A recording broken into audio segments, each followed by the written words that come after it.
여러분 안녕하십니까? BTN 가족사진 저는 오계윤입니다. 바다에 사는 수많은 물고기 가운데 유독 상어만 불에가 없다는 사실 여러분 알고 계십니까? 물고기에게 불에가 없으면 금방 가라앉기 때문에 쉼 없이 헤엄을 쳐야 된다고 합니다. 잠시라도 멈추게 되면 죽음에 이르기 때문인데요. 그래서 상어는 태어나면서부터 항상 쉬지 않고 움직여야만 했고 결국 바다 동물 가운데 가장 힘센 강자로 살아남게 됩니다. 네, 그렇습니다. 때론 핸디캡이요, 스스로를 강하게 하는 자극제가 되어주기도 하는 것 같습니다. BTN 가족사진 오늘 함께해 주실 분은 바로 더불어민주당 문진석 의원님이십니다. 가난을 두 어깨에 지고 자랐지만 어머니의 너른 품은 오늘날의 의원님을 만들어주셨는데요. 문진석 의원님의 어머니와의 시간으로 함께하겠습니다.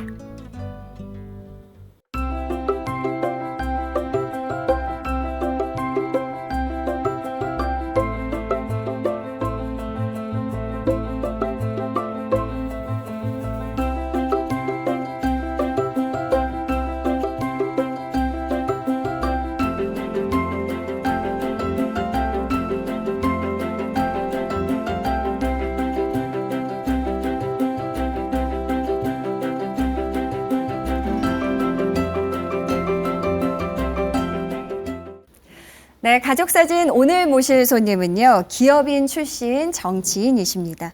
혹독한 시련이었던 삶을 따뜻하게 품어준 제2의 고향 천안을 위해 달리고 계시죠. 더불어민주당 문진석 의원님 나와주셨습니다. 의원님 안녕하십니까? 네, 안녕하세요. 반갑습니다. 네, 저희 BTN 시청자 여러분들께 먼저 인사 한 말씀 부탁드리겠습니다. 네, BTN 시청자 여러분 반갑습니다.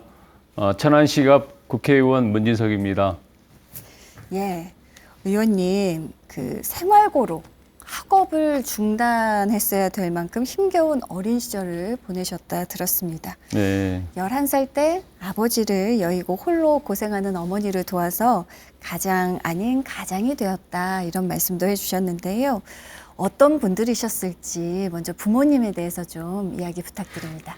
네, 아버지의 개혁은 제가 이제 11살 때 돌아가셨기 때문에 아주 많은 기억들은 없는데 아버지는 늘 술을 드셨던 그런 기억, 그다음에 집안일을 별로 이렇게 소홀히 하셨던 그런 기억들이 있어요. 그래서 저는 이제 어려서 그런 생각을 했어요. 아버지 같은 사람이 되면 안 되겠구나 이렇게 생각을 할 정도로 아버님은 이제 그 집안일이라든가 어떤 아버지로서의 어떤 역할 이런 걸 좀 많이 안 하셨던 아버지였고요. 네. 어머니는 이제 상대적으로 또 아버지가 집안일을 이렇게 소홀히 하는 만큼 집안일을 막 챙겨야 되고 체력이 좀 이렇게 다른 어머님들에 비해서 체력이 좀 강한 분은 아니었던 것 같아요. 그래서 유난히 더 많이 힘들어 하셨던 그런 어머니였다 이렇게 기억합니다. 네. 고생 많이 하셨겠네요, 어머니께서. 그죠? 어머니 고생 많이 하셨죠. 아이들이 저희 자식 형제들이 7남매였으니까요. 네. 네, 따지고 보면 의원님도 어린아이 11살? 예. 한참 초등학생 어린아이인데 그 어머니를 도와서 그렇게 열심히 가장의 역할을 했다. 예. 게다가 어머니께서 주신 그 옥수수 반쪽. 그게 그렇게 애달프셨다고요. 예. 그렇죠. 왜냐하면 이제 옛날에는 옥수수도 지금처럼 이렇게 풍요롭지는 않았어요. 그래서 한 3개, 4개를 이렇게 밥 위에다가 찌는 거죠. 밥을 할 때 같이 삶아서 그걸 형제들이 많으니까 이렇게 반쪽씩 쪼개서 줬어요. 근데 그때 이제 너무 배도 고프고 뭐 이렇게 먹을 게 풍부하지 않는 시절이라서 야, 저거 한쪽만 먹으면 얼마나 좋을까 뭐 그런 생각들을 많이 했어요. 그래서 나이 먹어도 옥수수 보면 제가 옥수수 거의 뭐 광이거든요. 그러니까 생각해보면 또 그 옥수수 어머니는 또 제대로 드셨을까요? 그래요. 지금 생각해 보니까 어머니는 맛도 못 보신 것 같아요. 그래서 네. 그때는 옥수수가 귀했기 때문에 먹고 싶었겠죠. 근데 자식들 뭐 주려고 어머니 본인께서는 정말 옥수수 맛을 안 봤던 것으로 이렇게 생각이 되고 그 생각하면 참 철이 없었던 거죠. 네. 참 배고프고 어려웠던 가정 형편의 어린 시절입니다. 의원님 그래서인지 중학교 진학마저 좀 지레 포기를 하시고 그 와중에 또 어머니를 위한 땔감은 늘 준비해 놓으셨다고요? 예. 네, 그러니까 이제 초등학교 졸업할 2월 달이면 보통 이제 명절이 설 구정이라고 하죠. 지금 네. 이제 설날이 오는데 설날에 이제 형들이 그 서울 갔던 형들이 돈 벌러 갔던 형들이 다 돌아와요. 그때 어린 생각에. 네. 그래서 그 형들 따라서 서울로 돈 벌러 가야겠구나. 그 생각하고 돈 벌러 가기 전에 네. 나무를 좀 많이 해놓고 가면 어머니가 여름철이나 이럴 때 그 덜 마른 나무를 떼진 않겠다. 지금 해놓고 가면 편안하게 불을 떼고 이렇게 생활하실 수 있을 것 같다. 이제 어린 생각에 그 생각을 한 거죠. 그래서 여튼 어머니가 몸이 좀 안 좋고 아버지도 안 계시기 때문에 제가 나무를 좀 많이 해놓고 가는 게 좋겠다. 이제 그 생각을 한 거죠. 네. 중학교 진학은 그러면은 결국은 그래도 하게 되시는 거죠? 이제 하게 됐죠. 그래서 어느 날 친구가 찾아와서 선생님이 좀 보자고 해서 왜 졸업할 때 됐는데 왜 선생님 나를 찾지? 그랬더니 일단 한번 와보라고 해서 간 거예요. 네. 갔더니 선생님께서 너 왜 중학교 안 가? 그래서 저는 돈이 없어서 집에 돈이 없기 때문에 서울로 돈 벌러 가야 됩니다라고 이렇게 얘기를 했더니 네네네네. 선생님께서 혼내시더라고요. 그래서 이제 선생님께서 또 어머니를 만나시게 된 거죠.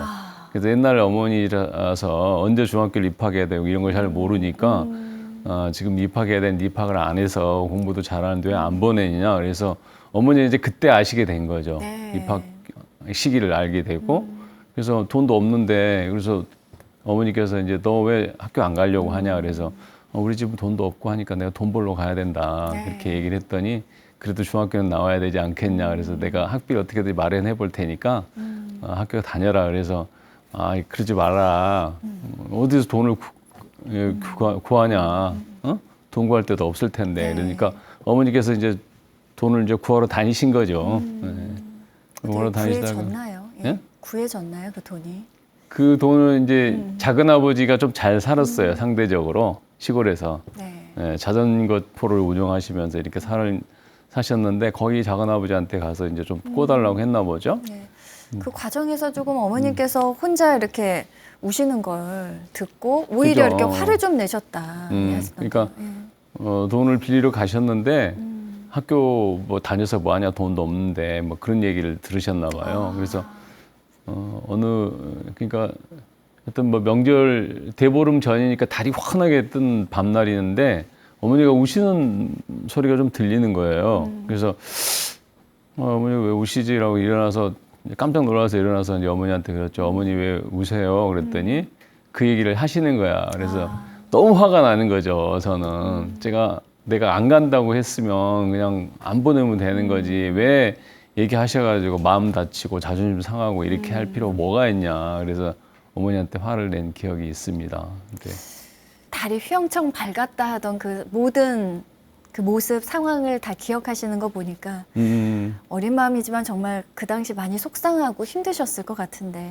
예. 딱히 뭐 저는 그 당시에 작은아버지에 대해서 원망하지는 않아요. 뭐 원래 그런 분이니까 이렇게 생각하고 다만 이제 어머니가 마음 상하고 그 어머니 자존심 상한 걸 생각하니까 제가 속이 상했던 거죠. 네. 그래서 그 상황들을 정확히 기억하죠.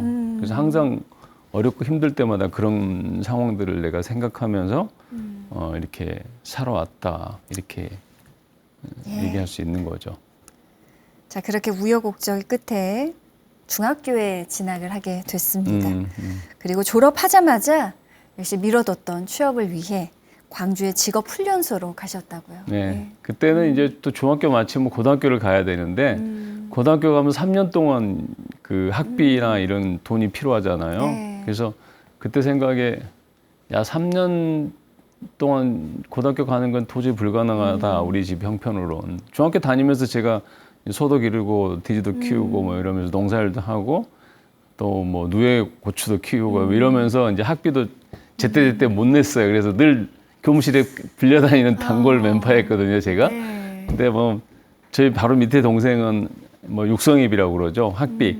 옛날에 지금은 이제 다 무료지만 그때 학비를 안 주면 학교 안 갔어요. 근데 저는 어머니가 혹시라도 속상할까 봐 그래도 아예 학교 가서 한번 창피하고 말지 뭐 이 생각으로 이제 학교는 결석은 안 하고 갔죠. 네. 예, 그러면서 고등학교 진학 형편이 안 된다고 이렇게 생각을 했고 그래서 직업훈련소라는 게 있었어요 옛날에 그냥 1년짜리인데 거기서 이제 기능사 자격증을 따고 뭐 1년 동안에 숙소 생활을 해요. 군대 생활처럼 이제 똑같이 해요. 돈이 안 직업훈련소 드네요, 생활이. 일단. 예. 이제 밥값만 들었어요. 이제 나머지 학비 공짜, 작업복이라든가 뭐 이런 것은 다 이제 정부에서 이렇게 지원을 지원이 해줬고, 되고. 예. 나머지는 이제 밥값, 기숙사의 밥값만 자기 자비로 부담을 했죠. 네. 그래서 이제 거기를 가게 된 거죠. 아, 그래서 이 1년짜리 직업훈련소를 마치고 이제 바로 이제 일을 시작하시게 그렇죠. 된 서울로 건가요? 올라와서 서울에서 이제 처음에는 잠깐 그 모집 기간이 있으니까 모집 기간 전에 성수동에 철공소 같은 게 있더라고요. 그래서 거기 잠깐 가 있어라. 직업훈련소의 그 선생님께서 네. 그 잠깐 가 있으면 4월쯤에 대우중공업에 모집을 하니까 그때 예. 지원을 그쪽으로 해라. 가자 뭐 이래가지고 거기 잠깐 다닌 적이 있고 그리고 나서 이제 대우중공업에 지금 이제 구로동이죠. 구로동에 이제 대우중공업 모터 만드는 그 재봉틀에 모터가 들어가잖아요. 네네네. 그래서 그 재봉틀에 들어가는 모터를 만드는 공장에 이제 취직을 하게 된 거죠. 아니 그러면 의원님 그 철물점 이야기는 어떻게 되는 거예요? 그 그래서 취업을 공장에 하기? 다니다가 예. 한 음. 3달쯤 다녔을 거예요. 근데 그때 감전 사고가 좀 있었어요. 아유. 감전 사고가 있었는데 그게 이제 이 모터를 만들면 이게 제대로 만들어졌는지 안 만들어졌는지 테스트를 이제 하죠. 절전 예. 그러니까 전기 이 절전이 제대로 됐는지 안 됐는지 테스트하기 위해서 1000V 전기를 이제 거기 모터에 이제 연결을 해요. 네네. 그 과정에서 이게 아까 손이 왼쪽 손가락이 좀 엄지 손가락이 거기에 이제 접촉이 된 거죠. 그래서 뒤로 넘어지고 벌렁 넘어지고 또 이게 갯살처럼 튀어나오더라고. 그래서 엄청나게 충격이었죠. 그때 제 나이가 17살이니까 야 내가 이렇게 살면 한 번밖에 없는데 인생이라는 게 한 번일 텐데 이렇게 살다가 혹시 여기서 죽을지도 모르겠다 이 생각이 좀 들더라고요. 네네. 그래서 아예 그만둬야겠다. 그만두고 다시 어떻게 되든 공부를 해야겠구나. 그러니까 고등학교 다닌 친구들이 되게 부럽기도 했죠. 그래서 어떻게든 고등학교를 다시 다녀야 될 것 같다. 네네. 그래서 이런 위험한 일보다는 뭔가 좀 더 안전한 일을 해야 되지 않겠냐 이 생각으로 이제 고등학교를 가려고 마음을 먹었죠. 이제 그만두고 네. 그래서 이제 형님한테 고등학교 가고 싶다 그랬더니 고등학교는 돈이 없는데 어떻게 하냐 그래서 그 당시에 이제 저가 천호동에 살았어요. 천호동에 살았는데 천호동에 주택 붐이 불었어요 그때 79년도니까. 네. 그래서 79년도죠. 79년도에 막 아파트는 아니지만 뭐 개발붐이죠. 네, 예. 2층 단독주택 또 연립주택 이런 막 붐이 주택 건설 붐이 불고 그 가만 보니까 거기서 뭔가 철물점을 하면 좀 돈을 벌겠더라고요. 그래서 17살이에요. 네, 17살 때 그러니까 지금의 한 30살 정도 되는 거죠. 그 당시에 17살이면 어른이에요, 다. 어디 나가도 다 무슨 일을 해서 다 먹고 살 수 있는 정도 나이가 된 거예요, 17이면. 지금 17이면 아무것도 아닌데 네. 그때는 그랬어요. 그래서 철물점을 한번 차려보자, 차려주라. 그러면 내가 그 철물점을 해서 돈을 좀 벌어서 학교 갈 돈 만들어 보자. 뭐 마련하고. 이렇게 말씀을 드렸고 그래서 이제 밑에 철물점, 1층이 철물점이고 뒷방이 이제 방 하나 붙어 있고 네. 그 다락방이 붙어 있는 그 이제 그런 그 건물을 월세를 얻은 거죠. 그래서 형님은 1층에 사시고 저는 다락방에 살고 다락방에서. 이러면서 이제 낮에는 철물점 하고 밤낮으로 철물점을 하고 이렇게 이제 한 거죠. 또래보다 그렇게 해서 2년 뒤늦게 그렇죠. 2년 예, 늦게 늦게 고등학교를 고등학생으로 네, 입학을 하셨습니다. 네. 당시가 가장 편안하고 평화로웠다. 예, 이런 이야기를 하셨는데. 그렇죠. 고등학교 갔더니 처음에 2년 동안 공부를 안 하니까 성적이 굉장히 바닥일 거 아니에요. 그래서 반에서 한 40등 정도 하는 것 같아요. 몇 명 중에요? 그때는 한 55명, 뭐 60명 이렇게 55명, 됐어요. 60명 중. 예. 그래서 하위권이었던 거죠. 그래서 이거 이러면 안 되는데 내가 이런 성적을 받아본 적이 없는데 해서 6개월 동안 이제 다시 공부를 막 시작을 했어요. 네. 도서관에 가서. 그랬더니 이제 어느 정도 상위권으로 다시 진입이 되고 얼마 만에 따라잡던가요? 한 6개월 정도 걸린 것 같아요. 6개월 만에 네. 상위권으로 다시 진입을 하셨습니다. 그러니까 뭐 책 양으로 따지면 중학교 3학년, 뭐 고등학교 1학년 과정이란 게 책 몇 권밖에 안 되잖아요. 근데 6개월 하면 충분하지 뭐. 야, 의원님도 공부가 제일 쉬웠어요. 뭐 이런. 아니 그런 건 네. 아니고 공부를 그렇게 썩 잘하지는 못했죠. 남들 하는 만큼은 했지.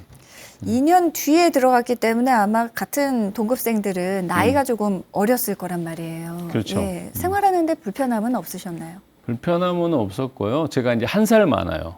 동급생들보다. 제가 네. 7살에 학교를 갔기 때문에 일찍 들어간 만큼 네. 1년을 그래서 아꼈네요. 한 살 차이는 뭐 크게 이렇게 문제가 되지는 않았던 것 같아요. 예. 자, 이후에 중앙대학교에서 정치 외교학을 전공하고 또 일본 유학을 떠나시네요. 예, 예. 그 당시에 이제 우리 대한민국 사회 일본에서 광고를 거의 카피해 오다시피 했어요. 광고를 TV 광고나 뭐 이런 거. 네. 그래서 기왕이면 내가 본토 가서 광고를 좀 공부를 해봐야 배워볼까? 되겠다 싶어서 이제 대학원을 갔는데 막상 대학원을 가니까 교수님들이 그런 광고는 전문학교 가서 하는 거지 대학원에서 하는 건 아니다. 그게 여기는 아니다. 이론을 공부하는 곳이라서 네. 그래서 한 2년 정도 다니다가 대학원을 이제 그만뒀어요. 네, 그렇다고 뭐 광고를 한 것도 아니었지만 그렇게 해서 이제 되돌아오셔서 또 어떤 일을 하셨나요? 되돌아와서 이제 제가 한 6년 살았어요. 일본에서. 일본에 이제 취직을 해서 일본 생활 좀 하다가 네. 한국에 돌아왔는데 그때 한국의 벤처 붐이 좀 부를 때예요. 그래서 벤처 회사에 좀 들어갔다가 거기서 1년 정도 근무하다가 제가 이제 벤처를 또 하나를 창업을 했어요. 벤처 기업을. 창업을 했는데 예. 그러니까 성공하지 못했죠. 성공했으면 지금 이제 유명한 뭐 벤처 회사가 됐을 텐데 그때는 굉장히 벤처에 대한 막 투자자들도 많고 그래서 아이템이 좋으면 성공했을 때 저는 이제 또 엔지니어 출신이 아니다 보니까 네. 아무래도 한계가 있었던 거죠. 네. 자, 형제들과 힘을 합쳐서 이제 천안에 이제 환경 관련 사업을 시작하십니다. 그렇게 새로운 전기를 또 맡게 되셨다고요. 네, 40살 때 이제 제가 형제들하고 같이 환경회사를 이렇게 만들어서 함께 했는데 그 전에는 뭐 정말 힘들었죠. 여러 가지로. 힘들었는데 40대 중반 한 5년 정도 열심히 이제 일을 했죠. 남들 뭐 2배 이상으로 일을 하면서 회사가 좀 이렇게 창업한 회사지만 좀 안정적으로 어느 정도 이제 수익을 많이 좀 내기 시작했고 그러면서 천민을 면할 수 있었던 거죠. 자, 그래서 이제 천안은 지치고 힘든 나의 삶을 따뜻하게 품어줬다. 이 말씀은 이제 천안에서 시작한 사업이 잘 됐고 이제 말씀하신 그런 거죠. 대로 예, 예. 형편도 많이 좋아졌고요. 예. 근데 의원님 이렇게 말씀 나누다 보니까요, 뭔가 트렌드를 좀 볼 수 있는 안목이 있었던 게 아닌가. 항상 이렇게 주변에 대해서 관심이 좀 많은가 봐요.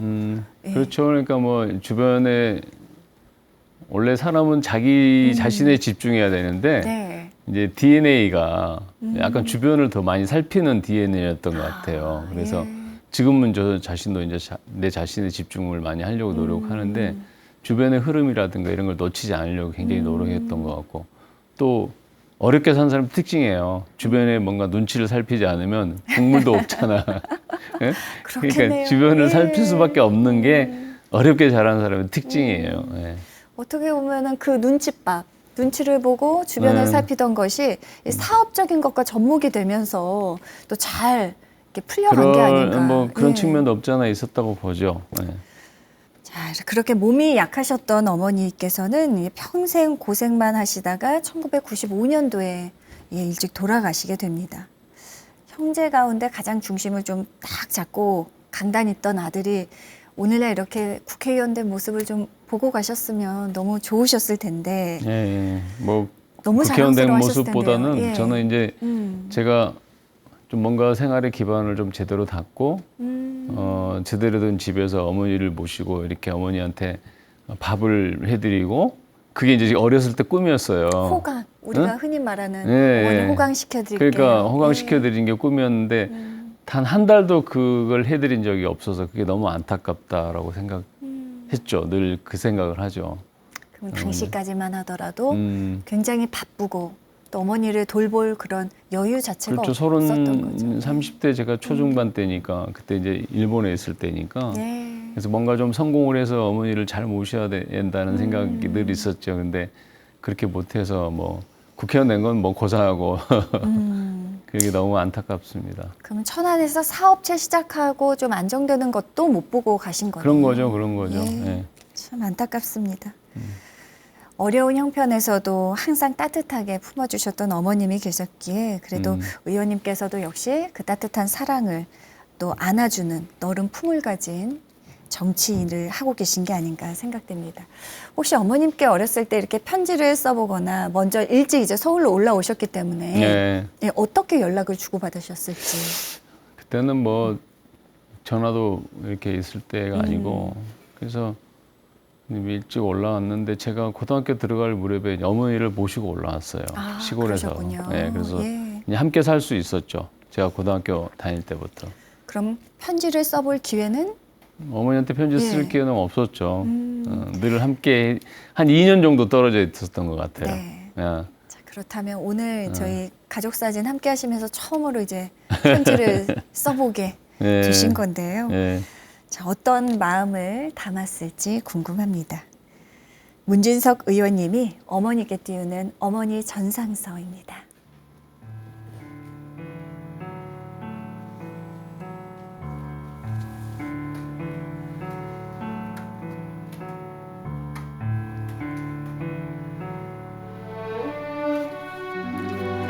어머니 진석입니다.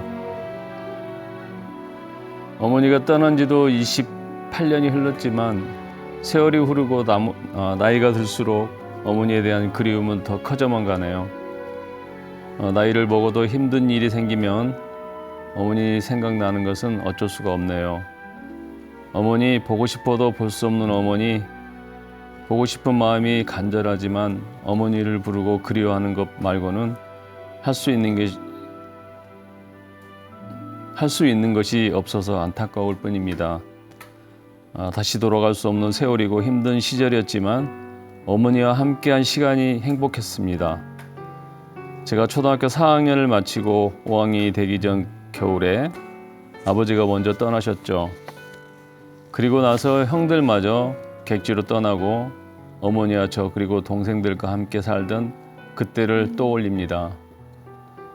젊은 나이에 아버지를 보낸 후 건강하지 못한 몸으로 저희들을 키우느라 고생하셨던 어머니. 그러면서 당신 건강은 돌보지 못해서 편안한 날보다는 힘든 날이 더 많았던 어머니. 한 번은 땔감이 부족해 덜 마른 나무로 불을 지피다가 어머니가 눈물을 흘리고 콜록거리던 적이 있었죠. 지금도 그 모습이 떠오르면 가슴이 미어집니다. 어머니 마음에 집안 형편을 생각해 중학교 진학을 미루려고 했을 때 마음 고생하셨을 어머니의 마음도 헤아려 봅니다. 사랑하는 어머니, 어머니 생전에 먹고 살기 바빠도 잘 모였던 저희 형제들 지금도 위에 있게 잘 지내고 있습니다. 저희 형제가 어머니 품에서 온기를 느끼며 성장했듯 이제 가족들과 세상을 향해 베풀려고 합니다. 제가 어머니에게 배운 것처럼 세상을 향해 따뜻하고 너른 품이 되는 정치를 할 수 있도록 지켜봐 주세요. 어머니 사랑합니다. 존경합니다. 그립습니다.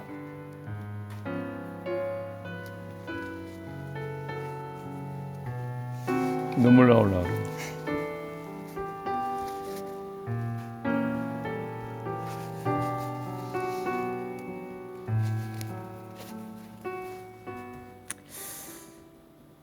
그 어린 나이인데요, 의원님. 11살, 12살. 그 덜 마른 땔감 이렇게 떼면서 어머님이 기침하고 눈물도 나고 이런 모습이 그렇게 마음이 아프셨나요?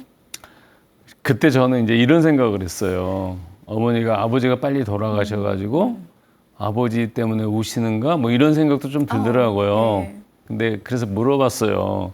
어머니 왜 우세요? 그랬더니 눈이 매워서 그런다. 연기가 들어가서. 그래서 바짝 마르지 않는 나무가 문제구나. 근데 그 생각을 했죠. 네. 네, 그래서 바짝 마른 나무를 많이 해드리면 어머니가 눈물을 흘리지 않아도 되겠구나. 그 생각을 한 거예요. 그래서 제가 정말 어린 나이인데 이렇게 높은 산들을 지금 가서 봐도 굉장히 가파른 산이거든요. 거의 매일 2번씩, 하루에 2번씩 아침 먹고 한 번, 점심 먹고 한 번, 2번 오르락 내리락 하면서 나무를 막 이렇게 해가지고 내려왔어요. 하루에 2번씩 그렇게 산을 오르며 땔감을 해서 쌓아놓으면 어머님이 보시고 뭐라 하시던가요? 저희 어머니는 이렇게 막 칭찬하고 살갑게 이렇게 하시는 분은 아니었어요. 그냥 그저 묵묵하게. 그래서 항상 이제 그런 과도하게 칭찬하신 그런 분이 아니거든요. 그래서 잘했다 뭐 이 정도 항상. 아니, 고생이 많다 뭐 이런. 그래도 그 얘기만 들어도 나한테 굉장히 위안이 되잖아요. 하늘에 계신 어머니께서도 정말 흐뭇하게 오늘도 함께 지켜보시지 않았을까 생각합니다. 편지 쓰고 또 옛 기억 되돌려 보면서 의원님도 이제 어느덧 또 지긋한 나이가 되셨고 또 자녀를 키우는 부모의 입장이 되셨습니다. 조금 어머니의 그 당시에 마음이 좀 헤아려지시던가요? 어떠셨나요? 그럼요. 헤아려지고도 남죠. 아이들이 뭐 본인들은 잘한다고 하지만 본인들 또 주장하고 뭐 또 자기 주장을 굽히지 않고 이런 걸 보면서 그거 어디서 태어났겠어요? 저를 그대로 물려받았겠지? 네. 그런 거 볼 때마다 야, 내가 어머니한테 정말 마음고생 많이 시켜드렸구나. 막 속에서 물뚝물뚝 하지만 그 생각을 하죠. 어머니가. 네. 어머니 그렇게 그러셨겠다. 어머니도 화가 많이 나셨겠다. 그래서 이제 그 얘기 돌려주죠. 자식들한테. 니들 자식 나이 먹어서 자식 낳아서 길러봐라. 어떤가. 그런 얘기 하죠. 그렇다면 어머니가 만약 살아서 사업도 잘 되고 기업인으로서 또 이렇게 성공도 하시고 정치인이 되신 모습까지 보셨어도 역시 조금 표현이 조금 인색하신 스타일이셨기 때문에 이렇게 과하게 자랑을 하거나 뭐 이렇게 칭찬을 크게 해주시거나 이런 거는 조금 없으셨겠어요? 뭐 성공이라고 할 거는 없지만 어쨌든 뭐 이제 밥은 먹고 살게 된 거죠. 근데 뭐 그런 지금의 상황들을 어머니가 살아 계셔도 그렇게 아주 많이 뭐 이렇게 뭐 동네 가서 자랑하거나 이런 스타일은 아니실 거예요. 그래서 그래도 이렇게 늘 흐뭇하게 생각하셨을 거다. 그 스타일이 좀 그래요.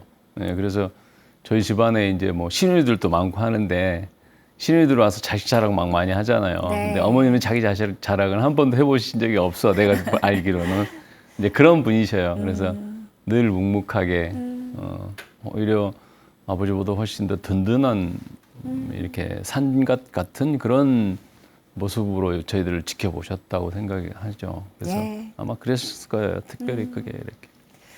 자, 이제 분위기를 조금 바꿔보겠습니다. 네. 지난 3년간 의원님, 천안의 지역 발전 그리고 민생을 위해 누구보다 열심히 달려오셨습니다. 어떠세요? 기업인 문진석 또 정치인 문진석 변화도 많았고요. 차이점도 많을 것 같은데요. 예. 이제 기업을 하면서 지역 발전 문제는 사실은 이제 기업인들이 정치하기 가장 좋은 부분이 이제 그런 부분이라고 봐요. 남들이 보지 않는 부분을 보고 그 해결책을 찾아내고 네. 사실 이제 그건 기업에서 터득한 하나의 지혜라고 이렇게 판단이 되거든요. 그렇죠. 뭐 저를 자랑하는 건 아니지만 그래서 남들이 보지 않는 문제도 빨리빨리 보고 또 문제점을 솔루션이라고 그러죠. 네. 그 솔루션 빨리빨리 낼 수 있었고 그래서 기업 했던 게 정치하는데 지역 정치하는데 도움이 좀 됐다. 이제 그런 생각이 좀 들고요. 비교해서 그럼 가장 힘든 점은요? 정치를 하면서. 가장 힘든 점은 이제 그런 것 같아요. 뭐냐면 기업은 열심히 한 만큼 결과가 나오거든요. 근데 정치는 아무리 열심히 해도 그 결과가 이렇게 뭔가 정량화된 수치로 된 결과는 안 나오는 것 같아요. 네. 그래서 기업하면 예를 들어서 뭐 금년 열심히 했으면 뭐 매출이 얼마나 올랐다 뭐 이런 것이 있을 텐데 정치는 이제 그런 게 없어요. 그리고 정치는 또 나뉘어 있잖아요. 좋아하는 사람과 싫어하는 사람 나뉘어 있기 때문에 그게 가장 힘든 것 같아요. 사실은 모든 사람한테 잘하고 싶은데 이제 그렇게 되지 현실적으로 그게 어려운 게 가장 마음의 부담을 느끼고 정치와 기업의 다른 점이 이런 거구나 이런 생각 많이 합니다. 정치하면서 여러 민생 현장을 또 함께 하신 의원님이십니다. 가장 보람 있었던 순간을 꼽는다면 어떤 순간일까요? 가장 보람이 있었던 건 제가 이제 2020년에 처음 국회의원이 되는데요. 그때 엄청나게 큰 수해가 발생했어요. 네. 그래서 그때 제가 한 20일 정도 직접 제가 장화를 신고 작업복을 입고 복구 현장에. 예, 복구 현장에 이렇게 가서 같이 일하고 이렇게 했는데 그때 이제 이런 어떤 한 집에 그 노부부님이 사시던 집이었는데 네. 그 물에 잠겨서 완전히 가재되고 엉망진창이 돼 있었던 모습 그리고 그 노부부가 망연자실한 모습을 봤어요. 네. 딱 도착하니까 망연자실에 계시더라고. 근데 저희가 가서 한 시간 정도 정리를 하면서 이렇게 집안에 이렇게 가재도구를 정리하고 치워내고 쓰레기를 치우고 이러는 과정 속에 1시간 정도 지나니까 뭔가 보이잖아요. 보여요. 깨끗해지는 예. 모습이 보이니까 그때 그 부부의 표정을 보니까 너무 행복해 보이는 거예요. 근데 1시간 전만 해도 절망스럽고 자포자기한 모습이었는데 그 모습을 보고 야, 이런 거구나. 이렇게 조그만한 변화에도 사람들이 이렇게 마음이 달라지는구나. 그렇죠, 그때 좀 그렇죠. 예. 감동 본인 스스로가 좀 정말 정치를 한 게 잘한 건가 이런 생각이 좀 들 정도로 네네네. 그래 그 기억 하나 하고 그다음에 이제 그때 당시에 또 그 내일 비가 온다고 하니까 얼마나 불안하겠어요 마을 주민들은. 그렇죠. 근데 예. 그 공사 장비를 하는 분들은 퇴근 시간이 됐기 때문에 5시에 철수를 해버린 거예요. 하다 말고. 근데 그게 하다 말고 철수할 수는 없는 건데 자기는 시간이 됐기 때문에 철수한 거고. 네.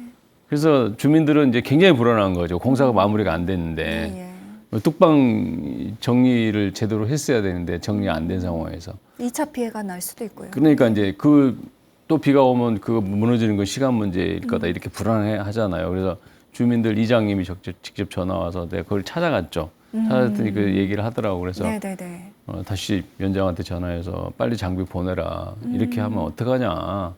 그렇게 했는데 이장이 전화하면 안 되지만 국회의원이 전화하면 되더라는 됐어요. 거지. 그래서 야, 그래 국회의원이 하니까 되네. 뭐 이런 생각은 좀 들었어요.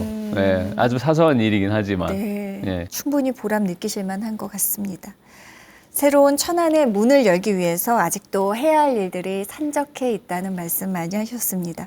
지역구 내에서 가장 시급한 현안은 무엇이라고 생각하시는지 그리고 어떤 해결책을 준비하고 계시는지 궁금합니다. 우리 지역구에서 가장 시급하게 해야 될 것은 제가 사실은 초선 3년 동안 하면서요. 생각보다 저도 많이 예상을 못했지만 뭐 운이 좋은 건지 어쩐지 어쨌든 많은 일들을 해냈습니다. 네. 우리 천안역 임시 역사였던 20년 동안 임시 역사였던 천안역을 새롭게 다시 만드는 일부터 시작해서 많은 일들을 했는데 한 가지 못한 게 좀 있어요. 그래서 그게 이제 천안역에서 독립기념관 병천 가는 소위 말하면 이제 제가 공약을 했는데 철도를 개설하겠다. 그 네네. 공약을 지킬 수가 없었습니다. 그래서 그게 이제 원래 뭐 국회의원 되면 다 되는지 안 되는지 공약을 다 걸잖아요. 근데 저는 그러고 싶지 않았거든요. 왜냐면 지킬 수 있는 지킬 수 있는 약속만 하는 것만. 것이 중요하다라고 해서 지킬 수 있을 것 같다고 생각했는데 실제로 국회 와서 의정활동 해보니까 좀 공부가 덜 됐던 거예요. 국회의원이면 다 되는 줄 알았어요, 저도. 네. 근데 그게 아니고 철도를 하나 개설하려면 산업 경제적 효과가 있어야 돼요. 몇 천억씩 들어가는 공사인데 경제적 효과가 없고 산업 산업적으로 시너지 효과를 낼 수 없는 철도가 들어올 수는 없는 거잖아요. 그렇죠. 그래서 그 노선을 이제 바꿔서 하면 되겠더라고. 그래서 그 일을 우리 지역은 사실은 육상 고속도로 두 군데가 이제 두 고속도로가 지나가고 네. 뭐 국도도 두 개가 있고 그다음에 다양한 도로들이 있는데 육상 교통은 굉장히 편리해졌는데 이제 철도만 완비가 되면 우리 지역이 낙후된 지역에서 충남과 충북을 연결하는 허브가 될 수 예, 있겠네요. 다리 역할을 할 예. 수 있는 아주 미래 성장 가능성이 높은 지역이 될 수 있다 이렇게 생각을 하거든요. 예. 그래서 그 일을 꼭 해보고 싶다 이런 생각합니다. 예. 자, 가족사진 시그니처 질문 드리도록 하겠습니다. 자기평가 시간인데요.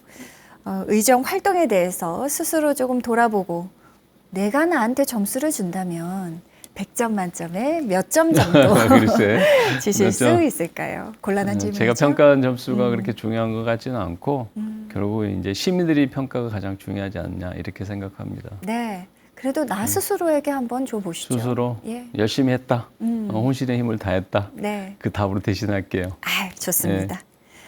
자, 2024년 4월 10일 이제 제22대 국회의원 선거가 치러지게 됩니다. 총선이 불과 반년밖에 남지 않은 시점이고요.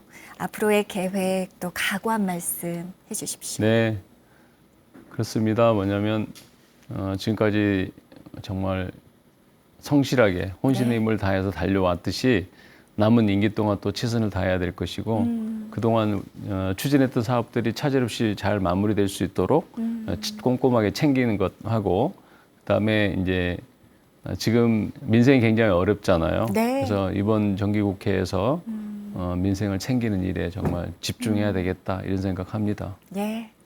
의원님 그 주변을 돌아보고 품을 줄 아는 그 따뜻한 성정 앞으로도 많이 지역 주민들한테 알겠습니다. 펼쳐주셨으면 좋겠고요. 네. 일단 또 계획을 잘 실천하려면 건강하셔야겠죠. 네. 언제든지 저희 BTN 가족사진도 앞으로도 응원 드리도록 하겠습니다. 네. 오늘 귀한 시간 내주셔서 감사드립니다. 네, 고맙습니다. 고맙습니다.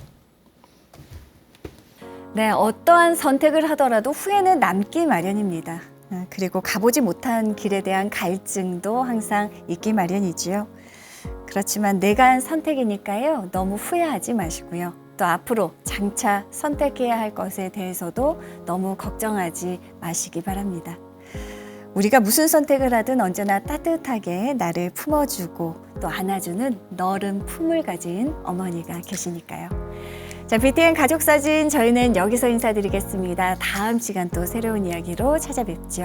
시청해주신 여러분 고맙습니다.